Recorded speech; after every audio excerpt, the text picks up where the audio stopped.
오늘 신명기 1장 1절부터 5절까지 본문 말씀으로 같이 하나님 말씀 나누겠습니다. 신명기는 모세의 세 가지 설교로 구성되어져 있다. 그래서 이 세 가지 설교를 죽기 전에 마지막 고별 설교 혹은 유언적인 설교를 하고 있는 것이다. 이렇게 큰 구조로 세 개의 설교로 나누어서 이야기를 하기도 하고, 지난주에 말씀드린 겁니다. 그 모세의 유언적인 이 설교 안에는 과거의 회상이 포함되어져 있습니다. 과거에 어떻게 우리가 40년 동안 지내왔는지, 그리고 그 40년 동안 지내온 회상은 많은 부분들에 있어서 자신들이 잘못한 것, 이렇게 하면 안 됐는데 죄 지은 것, 이 부분에 대한 어떻게 보면 후회와 동시에, 그리고 후대들에게 이야기하는 거죠. 너희들은 이렇게 살면 안 된다라고 하는 것을 교훈하고 있는 거죠. 그리고 또 신명기의 전체적인 구조, 두 번째로는 고대 근동지방에 있었던 조약문서랑 유사하게 그 구조가 짜여져 있다. 그래서 고대 히타이트에서 봉주, 어떻게 보면 높은 큰 나라죠. 큰 나라가 작은 나라에게 너의 나의 봉신 계약을 맺으면서 너희는 이런 식으로 나를 섬겨라. 이런 식으로 섬기면 내가 너희들에게는 이러한 혜택을 주고, 그리고 너희들을 보호해 주겠다라고 하는 계약을 나라와 나라 사이에 맺을 때의 형식을 가지고 있어서 하나님과 이스라엘 사이에 언약문서, 하나님과 이스라엘, 하나님의 백성들 사이에 조약문서, 계약이라고 할 수가 있겠죠. 오늘 읽은 1장 1절에서 5절은 신명기를 조약문서의 구조로 봤을 때 고대 근동지방의 조약의 전문에 등장하는 파트입니다. 고대 근동지방의 조약의 전문에는 계약의 당사자들에 대한 이야기들이 간단하게, 간략하게 등장을 하는데요. 이제 모세의 리더십이, 모세 이제 곧 죽으니까요, 여호수아에게 이양되기 전, 그리고 이스라엘의 새로운 세대가 가나안 땅에 들어가기 전에 이전의 1세대들과는 시내산에서 언약을 맺습니다. 1세대들과 맺었던 언약이 이제 광야 세대, 새로운 2세대들과 함께 새롭게 언약이 갱신되어지는, 새롭게 언약이 그들과 맺어지는 그러한 장면이 사실은 이 언약 문서로 신명기 자체가 보여주고 있는 것입니다. 그래서 이 전문에서는 언약 갱신에 있어서 언약에 관계된 당사자, 당연히 여호와 하나님과 이스라엘 백성이 되겠죠. 하지만 특이하게 그 사이에 하나님의 대변인으로 모세가 등장을 하고 있는 겁니다. 그래서 하나님과 하나님의 백성, 그리고 장소, 이 조약이 맺어지게 된 장소, 그리고 시간, 언제 맺어졌는지, 이 조약에 나오는 이런 세부적인 내용들이 오늘 본문에서 소개되고 있습니다. 1장 1절 보면 장소가 등장하죠. 이는 모세가 요단 저쪽 숲 맞은편에 아라바 광야, 곧 바란과 도벨과 라반과 하세롯과 디사압 사이에서 이스라엘 무리에게 선포한 말씀이니라. 자, 1장 1절 보면 장소가 등장하는데, 여기서 표현이 요단 저쪽이라고 하는 표현이 좀 모세 저작설에 있어서 문제가 된다라는 이야기는 드렸죠. 성경은 우리가 원래 모세가 썼던 그대로 받은 것은 단 하나도 없다라고 보시면 됩니다. 이후에 계속 업데이트가 돼요. 본질적으로 모세가 기록한 내용도 존재를 하겠지만 거기에 지명도 업데이트되고, 이후의 관점으로 이 한마디 한마디 커멘트를 집어넣고 이해가 잘 안 되는 거, 너무 오래된 문서이기 때문에 현세에서 이해가 잘 안 되는 거는 가로 열고 추가적인 설명, 이런 것들도 다 들어가 있는 거예요. 그래서 모세의 본질적인 저작, 요거는 인정할 수 있지만 다 모세가 썼다, 그렇게 볼 필요는 없습니다. 다 모세가 안 썼다고 해서 오경이 하나님 말씀 아니냐, 그게 아니잖아요. 그렇죠? 그래서 아마도 이 저쪽 숲이라고 이야기하는 것은 요단강 저쪽 편이라고 하는 것은 아마 1장 1절이 어떻게 보면 이후에 업데이트한 내용들이죠. 이 말씀들은 모세가 어디에서 이야기했냐? 아직 가나안 땅 들어오기 전 요단강 저쪽 편에 있을 때 한 말씀이다라고 이야기를 하죠. 민수기 36장 13절에서도 이는 여리고 맞은편 요단가 모압 평지에서 여호와께서 모세를 통하여 이스라엘 자손에게 명령하신 계명과 규례니라라고 이야기를 하죠. 여기에서는 여리고 맞은편이라고 하는 표현을 썼죠. 여리고가 있는 곳 건너에, 여리고는 이쪽 가나안 쪽에 있고 건너편에 아라바 광야 곧 모압 평지에서 이야기를 한 것이다. 이 민수기 36장 13절과 이게 민수기 마지막 장절이거든요. 그리고 신명기 1장 1절은 그래서 같은 이야기를 연이어서 하고 있죠. 이것은 민수기와 신명기가 하나의 연결된 책이다라고 하는 것을 보여줍니다. 그래서 어떤 사본에는 우리 지금 가지고 있는 대부분의 사본에는 없지만 여기에 1장 1절 제일 앞에 그리고 이렇게 접속사를 써놨어요. 그렇게 써놓은 이유는 민수기랑 따로 떨어진 책이 아니고 민수기에 이제 연결돼서 등장하는 책이다, 같은 책이다라고 하는 것을 보여주고 있는 거죠. 요단 저쪽, 요단 동편에서 그리고 누구에게 말씀하냐? 이스라엘 무리에게라고 되어 있는데요. 이스라엘 무리가 아니고요. 온 이스라엘, 모든 이스라엘 백성들에게 하신 말씀이다 라고 이야기를 합니다. 모든 이스라엘 백성들에게 라고 하는 것은 중요한 것입니다. 왜냐하면 이것은 과거에 요단강 건너기 전에, 가나안 땅 들어오기 전에, 우리로 치면은 거의 3,000년, 4,000년 전이죠. 3,000년, 4,000년 전에 모세가 이스라엘 백성에게 말씀하신 것이다. 요거랑 3,000년, 4,000년 전에 한 말이지만 모세가 모든 이스라엘들에게 하신 말씀이다. 요건 차이가 있습니다. 왜냐하면 우리도 영적으로는 아브라함의 자손이요 이스라엘이거든요. 그래서 신명기는 단순하게 그때 있었던 이스라엘에게만 준 게 아니고 모든 이스라엘 백성들에게 주시는 하나님의 메시지가 반드시 존재하는 것입니다. 또 한 가지 신명기 1장 1절에서 볼 점은 모세가 온 이스라엘에게 선포한 말씀이니라. 사실 이 표현은 잘 등장하지 않는 겁니다. 앞에서는. 모세를 통하여 여호와께서 말씀하셨다라는 건 많이 나와요. 여호와께서 모세에게 말씀하시고 그 말씀을 무리에게, 그렇죠? 근데 1장 1절에서는 여호와께서 말씀하신 것을 옮긴다라는 표현이 없죠. 모세가 선포한 말씀이다 라고 이야기가 나오죠. 근데 모세가 선포한 말씀이다 라고 하는 것을 중간에서는 모세의 말이 아니다 라고 하는 것을 덧붙이기는 합니다. 하지만 독특한 표현이다. 모세가 직접 스피커가 돼서 말하고 있다라는 것을 강조하고 있는 거죠. 2절에 호렙산에서 세일산을 지나 가데스 바네아까지 10하루길이었더라. 지금 앞에서 쭉 지명들이 나오죠. 1장 1절에서부터 아라바 광야 곧 바란과 도벨과 라반과 하세롯과 디사합 사이에서 이렇게 이야기를 하죠.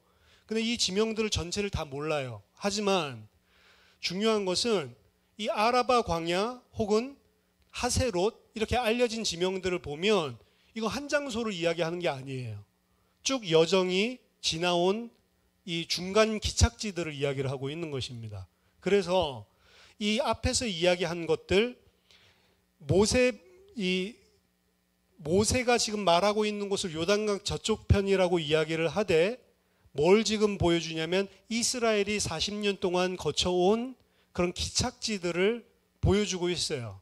그리고 신명기 1장 2절에서 호렙산에서부터 시작해서 세일산을 지나서 가데스 바네아까지 이것도 기착지들을 이야기를 하고 있는 거죠. 자, 이 기착지들, 하나님께서 인도하신 그 발걸음들을 회상을 하는 것들을 보여주고 있는데, 호렙산은 신의 산을 이야기하는 겁니다. 사실은 원어에 보면 호렙산이라는 표현이 없어요. 그냥 호렙 지역을 이야기하는 거고요. 호렙산 혹은 호렙이라고 하는 것은 신의 산이 있는 큰 지경을 이야기하는 거예요. 뭐 설악산, 그러면 설악산은 설악산이지만 뭐 강원도, 뭐 이제 이런 식으로 속초, 이런 식으로 이야기를 하고 있는 거죠. 속초의 설악산. 똑같이 호렙의 신의 산. 근데 신명기에서는 신의 산이라는 표현을 거의 쓰지 않아요. 딱 한 번만 써요. 나머지는 다 호렙산이라고, 호렙이라고 이야기를 합니다. 그 호렙, 신의 산은 바로 하나님이 이스라엘 백성과 언약을 체결했던 장소죠.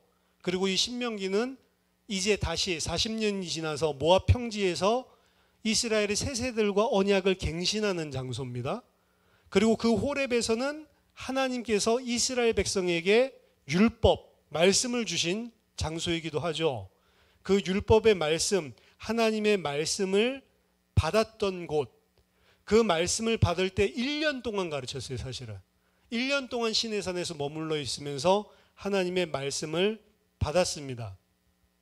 그 하나님의 말씀을 받고 난 이후에 비로소 민수기에서 이제 행진을 시작하는 거죠.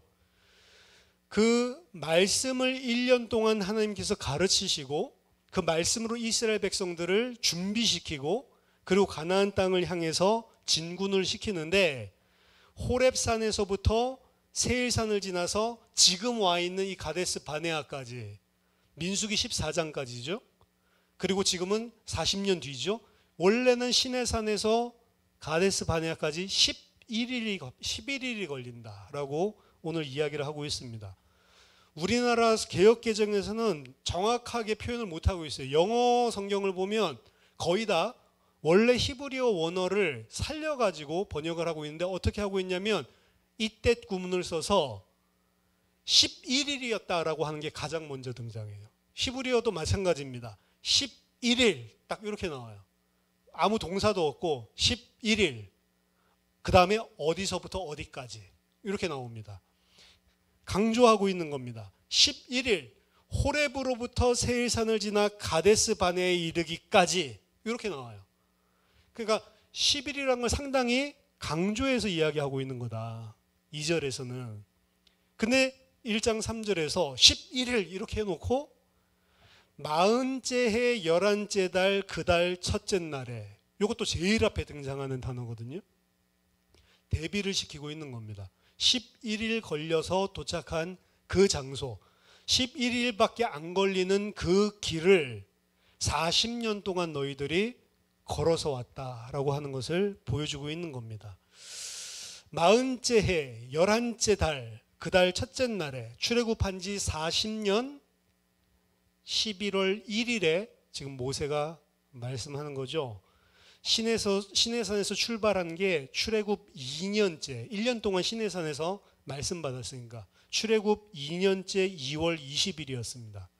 그래서 40년째 11월 1일이라고 한다면, 사실은 출애굽했을 때 2년 2월 20일에 출발했으니까 11일 걸리면 2년 3월 3일에 도착했어야 됐어요. 근데 그게 40년 11월 1일이 돼버렸다. 그 말은 무슨 말이냐면 정확하게 38년 7개월이 걸렸다는 것입니다. 대략적으로 이스라엘 백성이 40년 광야에서 헤맸다라고 하니까 40년 걸렸다라고 이야기를 하는 거죠. 1절에서는 모세가 선포한 말씀이다라고 이야기하는데, 그 말씀은 뭐냐? 모세가 이스라엘 자손에게 여호와께서 자기에게 주신 명령을 다 알렸으나, 이렇게 되어 있죠.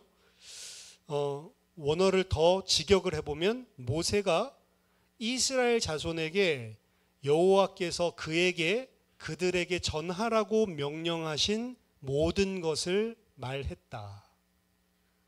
다 알렸으나, 왜 이거 뒤에 나가 나오는지, 알렸으니 이게 맞는 거예요. 왜 갑자기 그 역접이 나왔는지 모르겠어요.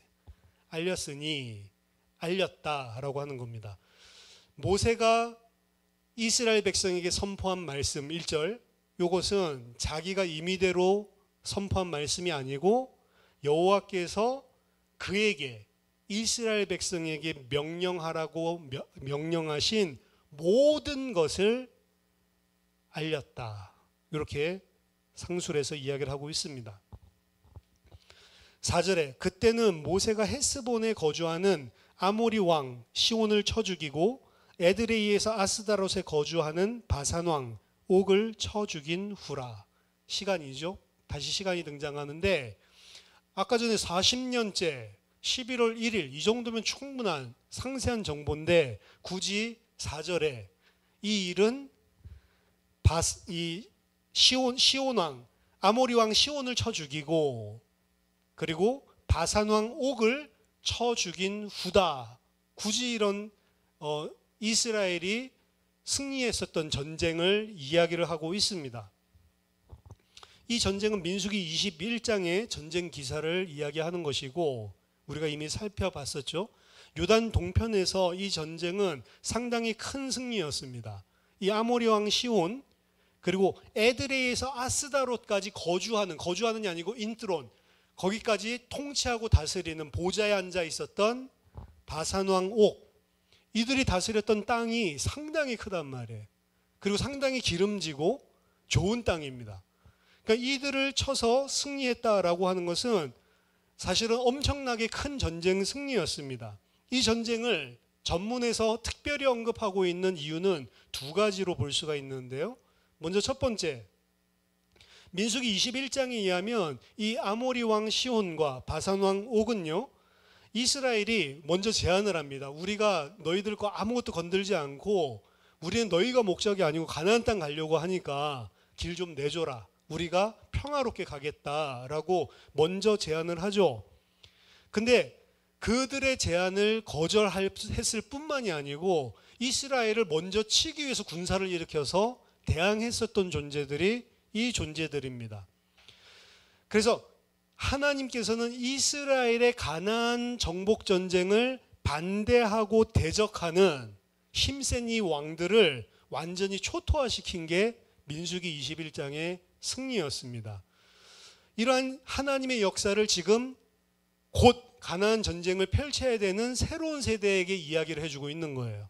그 말은 무슨 말이냐면 너희들이 앞으로 요단강을 건너가서 치룰 가나안 전쟁 겁내지 말라라고 하는 거죠.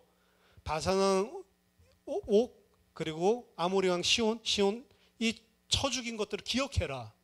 하나님께서는 너희들에게도 똑같이 역사하실 것이다.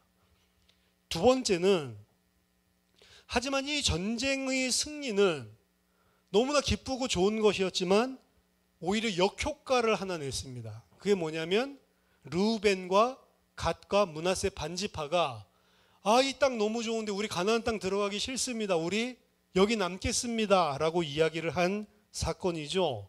하나님께서 약속하신 약속의 땅으로 들어가지 않고 그 땅의 기름짐이 너무 좋고 그 땅이 목축하기에 너무 좋기 때문에 요단 동편에 남겠다고 결심하게 된 계기가 바로 그 전쟁의 큰 승리였습니다.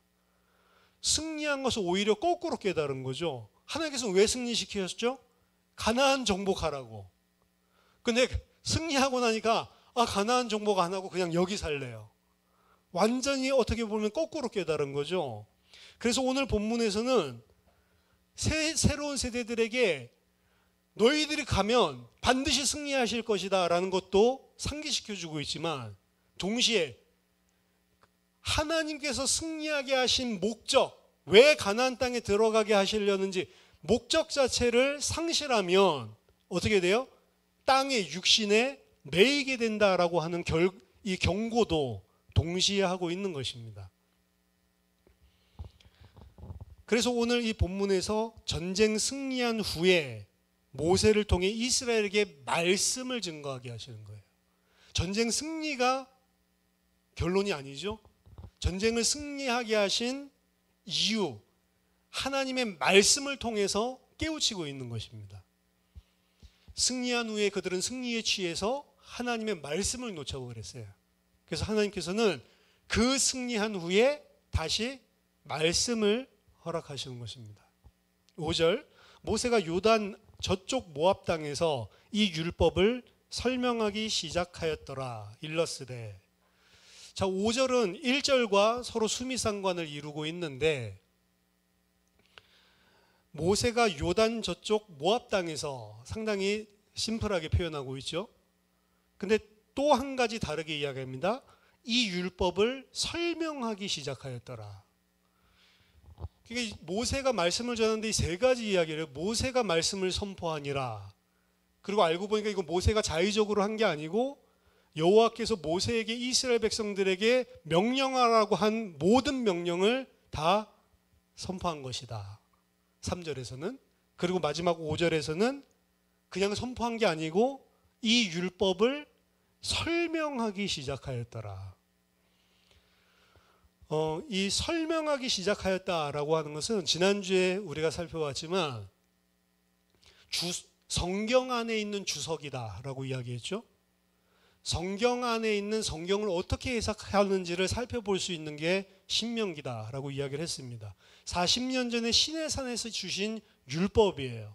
그래서 원래 신명기라고 하는 이 책 제목은 잘못 오해를 해서, 그렇죠?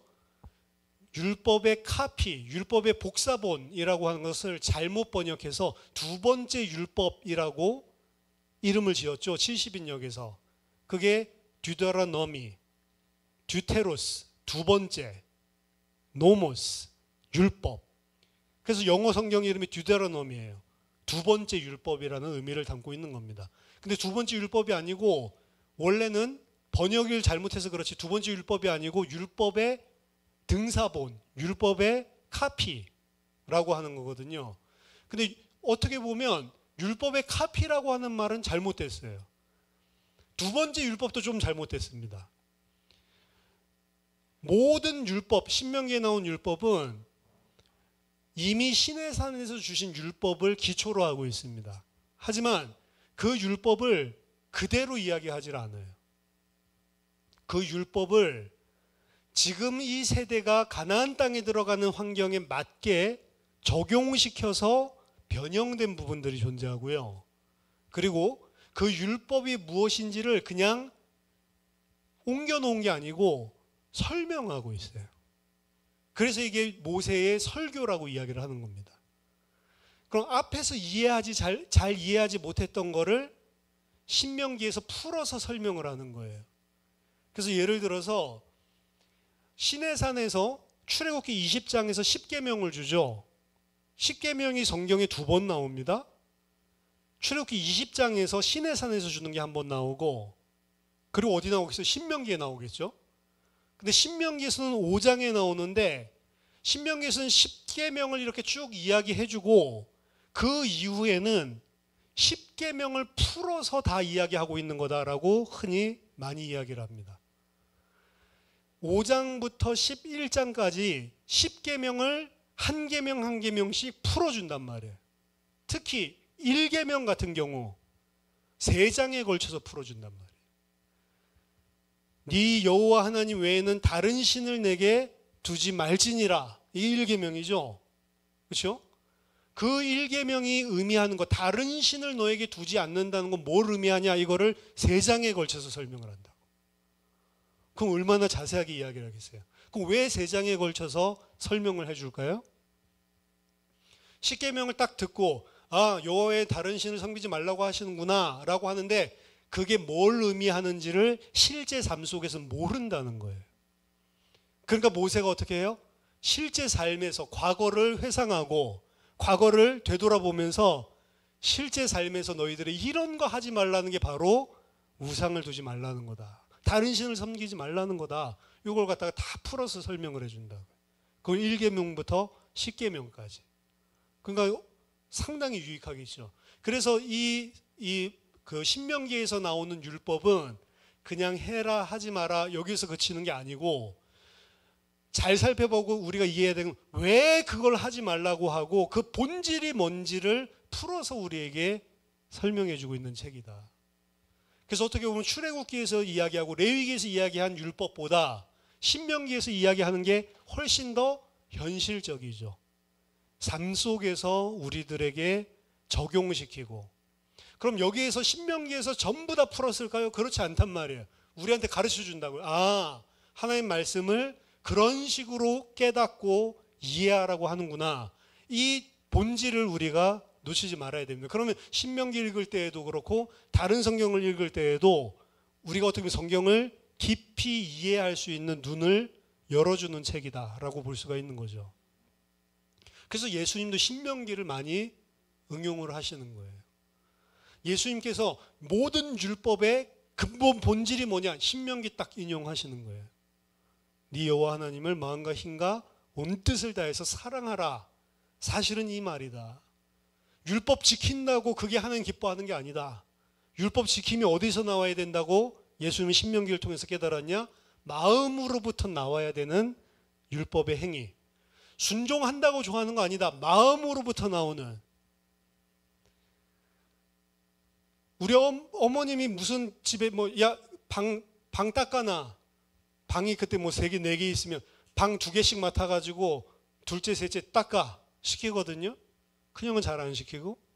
그 우리 닦는데 저는 네 하고 닦거든요. 근데 우리 작은형 왜 큰형은 안 시키고 군시렁 항상 입 밖으로. 그러면은 그렇다고 해서 자기가 맡은 분량을 안 하는 게 아니에요. 다 해야 돼요. 방 2개를 닦아야 돼. 근데 그걸 갖다 항상 군시렁 하면서 한다고. 그러면 끝나고 나도 엄마가 기뻐하질 않아요. 저 새끼는 저거 맨날 불만불평하면서. 그렇죠? 동생을 봐라. 막내를 봐라. 아무 말도 안 하고 순종해가지고 하는 동생을 봐라. 그러니까 이쁨 받지. 그러니까 똑같은 일을 하는데 하나는 칭찬받고 더 귀여움받고 하나는 해놓고 욕먹어요. 하나님이 원하시는 게 똑같단 말이에요. 신명기에서. 너희들 그거 한다고 하나님 기뻐하는 게 아니고 그게 마음으로부터 우러나와서 하나님을 사랑하기 때문에 행해야 되는 게 율법이다. 사실 마음을 다루는 책이에요. 신명기가. 근데 신명기 마지막에 가면 너희 마음대로 잘 안 되지. 그래서 내가 너희에게 내 영을 주겠다라고 하는 거예요. 내가 너희의 마음을 할례시켜 주겠다. 이게 하나님의 약속이 담겨져 있는 겁니다. 그래서 신명기를 보고 구약의 복음서라고도 이야기하는 거예요. 왜냐하면 해라 이 이야기가 아니고 안 되지. 그러니까 내가 너희에게 해주겠다라고 하는 결론이 나오는 거거든요. 아무튼 이 율법을 신명기에 나오는 모세의 이 세 편의 유언적인 설교 그리고 율법도 다루고 있고 과거도 회상하는 스토리도 등장을 하고 있고 이 모든 것들은 다 하나님께서 주신 말씀이 무엇인지를 마음으로 깨닫고 이해하게끔 풀어서 주는 설교다. 그래서 어떻게 보면은 신명기가 그 다른 율법서와 다르게 우리 개인에게 주는 설교의 음성으로 듣고 생각하고 읽으면 완전히 다른 뉘앙스들을 느낄 수 있다는 거죠. 이 안에는 모세가 그 후대들을 아끼는 마음도 담겨져 있고 자기가 이루지 못한 거예요. 왜 이루지 못했죠? 자기가 불순종했다가 하나님이 돌을 향해서 명령해라라고 했는데 자기가 돌둘로 치죠. 그렇죠? 자기가 하는 것처럼 내가 너희들한테 꼭 물 내줘야 돼? 이런 식으로 쳤다가 사실 자기가 하나님의 자리를 차지하고 하나님의 명령에 불순종했다가 가나안 땅에 못 들어가게 된 거잖아요. 지금 이게 40년째 11월 1일이라고 이야기했죠. 그 모세 죽을 날이 진짜 얼마 안 남은 거예요. 그렇죠? 마지막 죽기 전에 어떻게 보면 모세는 마지막 죽기 전에 막 이러지 않았습니다. 성경에 보니까 눈도 쇠하지 않고 기력도 쇠하지 않고 그렇죠? 눈도 잘 보이고요. 그리고 기력도 근데 하나님이 시간표가 됐기 때문에 그냥 불러가신 거거든요. 근데 마지막 불러가시기 전에 뭘 해야 될까? 이 후대들에게 이 지금 가나안 땅 들어갈 자들에게 뭘 해야 될까? 왜냐하면 모세는 너무 잘 알아요. 이스라엘을. 그리고 인간을 너무 잘 알아요. 얼마나 쉽게 변질되는지를. 그래서 어떻게 보면 피토하는 심정으로 쓰고 있습니다. 근데 신명기 마지막에 보면 미래에 관한 예언이 나오는데 거기에서는 피토하는 심정으로 다 설교해 놓고 하지만 나는 안다.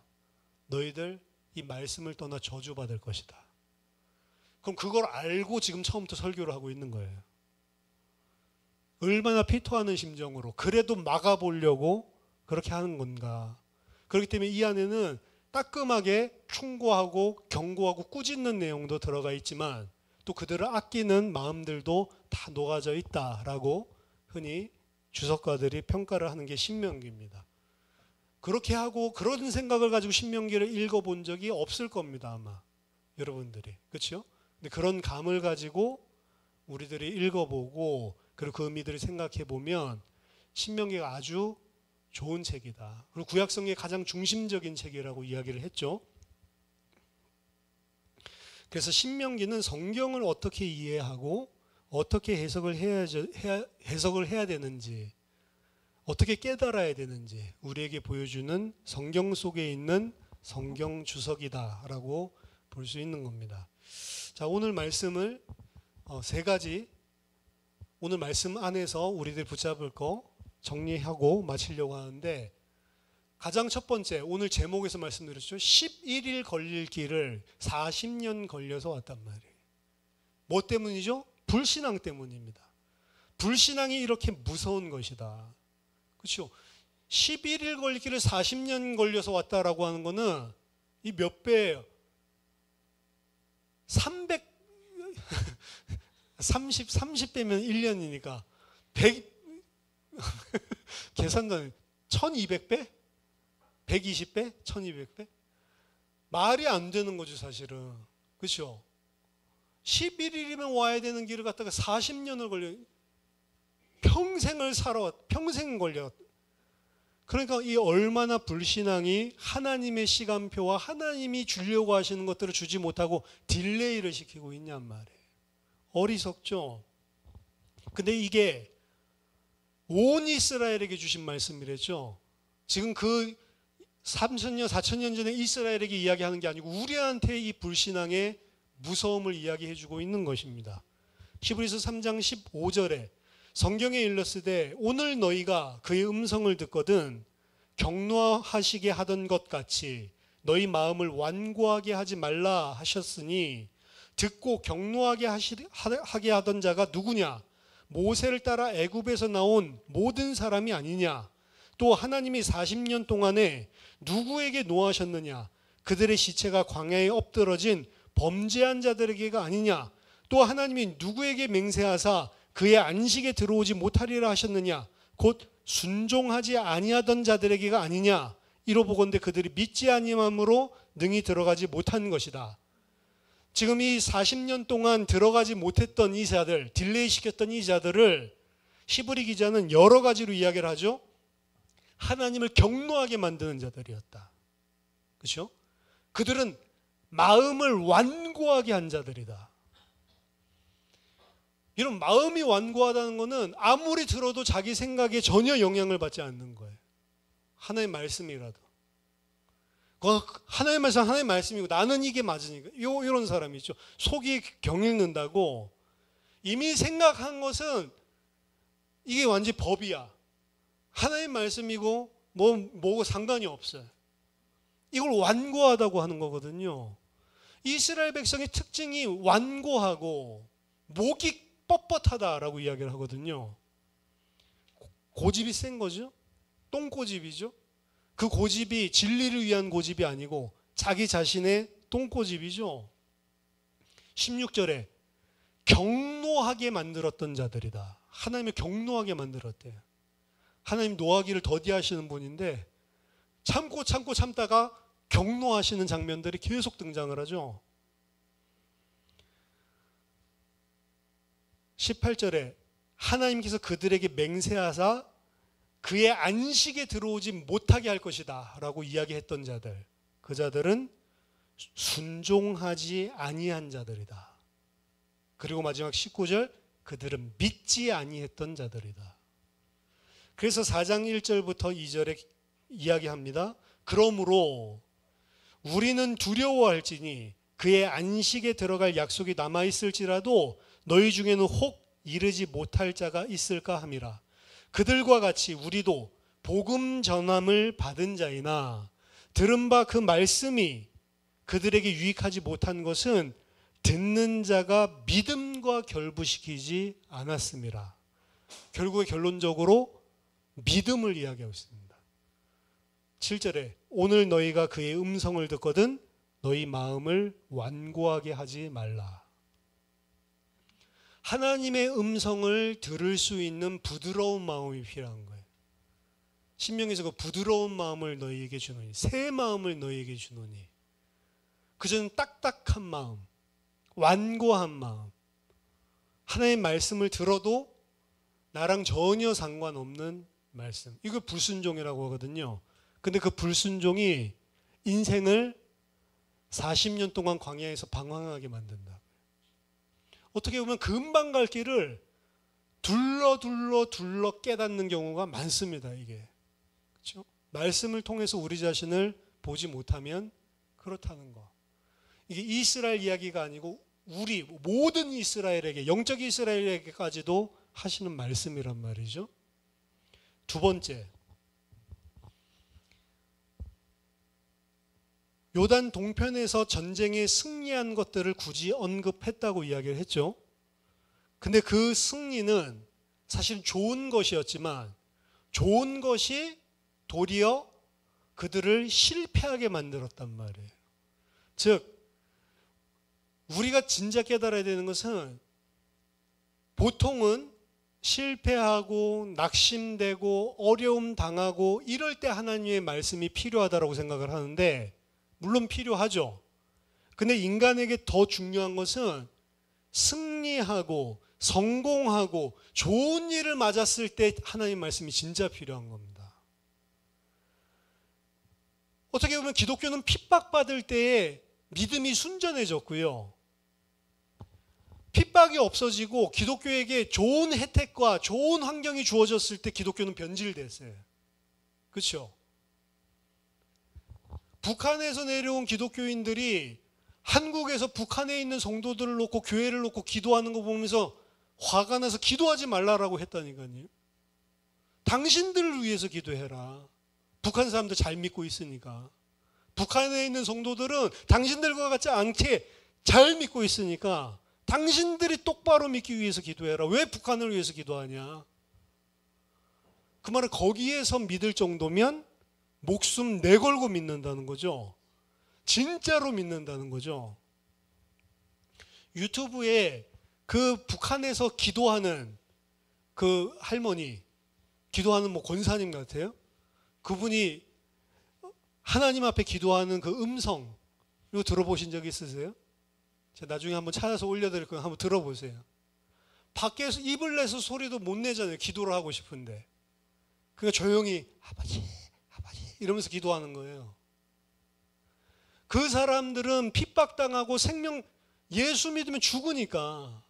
김일성이 그렇게 했다잖아요. 뭐 하늘에다 총 쏘고 예수 믿는 것들, 하나님 믿는 것들, 하나님이 어디 있다고 이래가지고 아스팔트 그 콘크리트 까는 거 그걸 가지고 불도저 가지고 사람들 다 눕혀놓고 도로 위에 눕혀놓고 그 동그란 거 있죠? 롤러 가지고 있는 거 그거 가지고 다 밟아 죽였다잖아요. 퍽퍽퍽퍽 터지면서 사람이 터져오는 거예요. 자기 차례 기다려. 근데 그 자기 차례 기다렸던 사람들이 뭐 불러요? 찬송가 부른다고. 내 구주 예수를 더욱 사랑. 숨질 때 비는 말. 내 구주 예수를 더욱 사랑. 잘 믿고 있는 사람들입니다. 그렇죠? 도리어 환경이 좋고 윤택해지고 육신적인 경제를 누리는 서양에 있는 교회, 한국 교회 다 무너져가고 있는 영적으로. 근데 우리도 똑같단 말이에요. 어려울 때는 하나님 찾는데 9.11 테러 터지고 난 다음에 미국에 250만 명이나 더 많은 사람이 갑자기 교회를 갔대요. 어려움 생기고 문제 생기고 이러면 사람의 힘으로 안 되는구나. 하나님이 필요하구나 깨닫습니다. 인간은. 근데 잘 되고 풍족하고 윤택하면 하나님 필요 없어요. 그게 인간이라고요. 어떻게 보면 시온과 바산 실패했다고 해, 전쟁에서 패했다고 해보세요. 그 루벤부터 시작해서 막 기도했겠죠. 그래서 성공하고 나니까 저 땅 아까운데. 그 땅이 만약 비옥하지 않은 땅이었으면 좋았을 뻔했어요. 근데 너무 비옥한 땅이야. 그러니까 하나님 말씀 탁 놓쳐버리죠. 진짜 신앙인은 승리하고 성공하고 좋은 일 맞이했을 때 하나님의 말씀 붙잡고 긴장하고 하나님 앞에 서도록 해야 된다. 마지막 세 번째입니다. 이 말씀은 온 이스라엘에게 주는 말씀이다. 그리고 이 말씀은 과거 40년 전에 시내산에서 줬던 말씀을 그대로 되풀이하는 말씀이 아니었어요. 오늘 살아있는 이스라엘 후세대들 너희들에게 맞게, 이걸 상황화라고 하는데 어려운 말로 그들의 상황에 맞게 적용시키고 그들이 붙잡고 실천할 말씀으로 사실은 업데이트돼 가지고 이 말씀들이 나온단 말이에요. 십계명도 그렇게 나옵니다. 십계명 안의 내용들도 바뀌어요. 근데 그 바뀌는 이유가 뭐냐? 뭐 여러 가지 이유들이 있겠지만 지금 이들이 가나안 땅에 들어가서 하나님을 섬길 때 어떻게 해야 되는지 그 상황에 맞춰서 업데이트돼서 말씀이 나오는 거예요. 그 말은 무슨 말이냐? 성경 말씀 줄줄 달달 외우고 있는다고 그게 믿음이 아니란 말이에요. 그 말씀이 내 삶에 적용이 되고 내 삶에 맞게 깨달아지고 이해가 되고 업데이트가 돼야 돼요. 왜? 하나님의 말씀은 살아있는 말씀이고 오늘도 살아서 역사하는 말씀이기 때문에 그렇습니다. 그래서 나에게 오늘 주시는 말씀으로 나에게 오늘 무엇을 하나님께서 말씀하시는가? 그래서 신명기 5장에 보면 이 언약 갱신할 때 모세가 이렇게 이야기합니다. 우리 하나님 여호와께서 호렙산이 시내산이랬죠. 호렙산에서 우리와 언약을 세우셨나니, 이건 40년 전 이야기입니다. 그러면서 3절에 이 언약은 여호와께서 우리 조상들과 세우신 것이 아니요 오늘 여기 살아있는 우리, 곧 우리와 세우신 것이다. 40년 전에 조상들과 세운 언약이 아니야. 너희들과 지금 세우는 언약이 하나님의 말씀이다. 오늘 살아있는 하나님의 말씀, 오늘의 말씀, 오늘 나에게 주시는 하나님의 음성을 들을 수 있어야 되는 겁니다. 하나님의 음성을 통해서 지금 내 상황 속에 무엇을 말하고 있는지, 지금 내 상황이랑 다른 말씀을 주신다? 다른지 안 다른지를 곰곰이 생각해 봐야 돼요. 하나님께서 나에게 무엇을 말씀하고 계시는가? 그래서 이 말씀은 어떻게 보면 지식으로 가지고 있는다고 해서 그게 믿음의 말씀이 되는 게 아닙니다. 그 말씀이 내 삶의 구체적인 부분들을 어떻게 지금 하라고 이야기를 하고 있는지를 깊이 묵상을 해야 되고요. 그 가운데 하나님이 지금 나한테 이야기를 하고 있는 거구나. 내가 이런 부분에 완악해져 있구나. 그래서 그 완악한 마음을 너희들 내려놓고 그분께 순종하라고 이야기하고 그분의 음성을 들으라고 이야기를 하고 있구나. 만약 그게 깨달아지지 않고 이게 옛날에 2000년 전에 3000년 전에 백성들에게 주신 말씀에 우리 읽을 필요가 없는 거잖아요.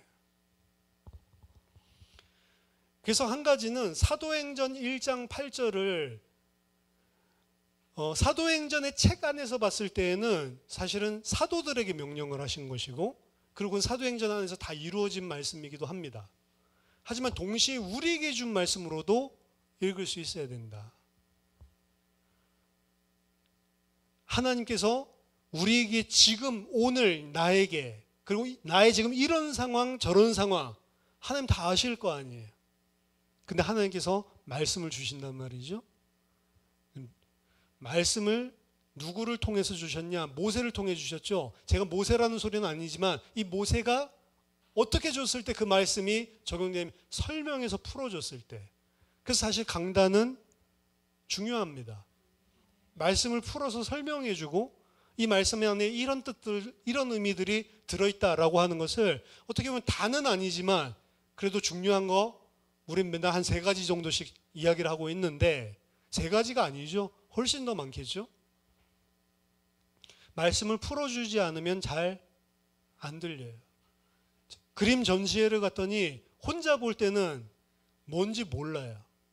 근데 거기 도슨트라고 요새 설명해 주는 사람들 있죠. 그 사람 설명해 준 거 들으니까 아, 저런 의미, 그래서 색채가 이렇고 아, 저런 구도로 저렇게 한 거구나. 이거 들으니까 그러고 나서 그 같은 유형의 그림들 그린 걸 보면 아, 여기도 그런 요소가 있네, 저기도 그런 요소가 있네. 안 그러고 봤을 때는 왜 고양이가 새를 갖다 뜯어먹는 걸 그려놨지? 이런 식으로 본단 말이죠. 막 다 그런 거밖에 없어. 막 새가 막 잠자리 잡아먹고 고양이가 막 새 잡아먹고, 모를 때에는 쳐다보고 왜 저거 다 처먹고 있지? 그냥 이런 식으로밖에 안 보이는 거예요. 근데 아는 사람이 풀어주고 설명을 해주면 아, 그런 게 있구나라고 하면서 거기에 그치는 게 아니고 다른 것들도 눈이 열려서 보이기 시작하죠. 그래서 사실은 모세가 설교를 하듯이 우리들이 평신도 목회자, 이건 나쁜 말이지만 같단 말이에요. 평신도 목회자, 이건 꼭 급을 나누는 건데, 그런 평신도 목회자가 아니고 같은 동일한 급이지만 역할이 다른 겁니다. 역할이. 그 목사는 무슨 역할을 하라고 했냐면 말씀의 교사를 하라고 세워준. 그렇죠. 말씀 풀어주고, 그래서 말씀 공부하게 시킨 거예요. 10년 넘게. 말씀 풀어주고, 왜냐면 다 히브리어, 뭐 다 헬라어, 다 주석 이렇게 할 수가 없잖아요. 그래서 공부하게 하고 준비하게 해서 뭐 하라고요? 풀어서 설명해 주라는 거죠. 근데 그 일을 누가 했냐? 모세가 했단 말이에요. 그렇죠? 10계명 1계명 가지고 이건 나보다 더 심한 그렇죠? 성경 3장에 걸쳐 가지고 설명했다는 게 말이 됩니까? 그렇죠? 살아있는 하나님의 말씀이다. 그래서 우리 아예 예배 시간에 말씀을 드리겠습니다.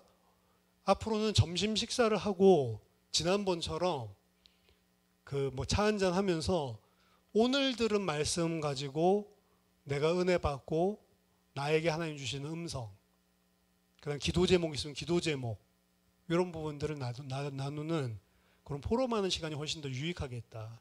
오후 시간에 뭐 30분짜리 메시지 하나 더 주는 것보다 그게 훨씬 더 유익하겠다. 그러면 그 속에서 아, 저분이 은혜 받고 깨달은 걸 이야기하는데 아, 나는 나에게 주는 은혜인데 저게 나는 왜 그걸 못 받았지? 이런 것들도 체크할 수가 있고, 그리고 또 저도 좋더라고요. 아, 어떻게 말씀을 이해하고 받고 있는지 이런 부분들을 저도 볼 수 있으니까. 그래서 수도권에서도 그렇고 그리고 우리 울산에서도 그렇고 앞으로는 점심 식사 후에는 같이 저 코이노니아실에 모여서 같이 말씀 은혜 받은 것들 함께 나누고 점검하고 기도 제목도 찾고 그런 시간들을 가지면 좋겠습니다. 신명기 이제 전문을 지나서 본격적인 내용에 들어가게 되는데요. 저 여러분들 신명기 통해서 하나님의 말씀을 더욱 자세하게 이해하고, 무엇보다도 말씀 이해하는 게 중요한 게 아니죠. 완고한 우리들의 마음이 무너지고 정말 하나님께 믿음으로 순종하게 되는, 그래서 11일 걸릴 길을 40년 안 돌아가는 그런 저와 여러분 되시기를 예수 그리스도의 이름으로 축원합니다. 기도하겠습니다.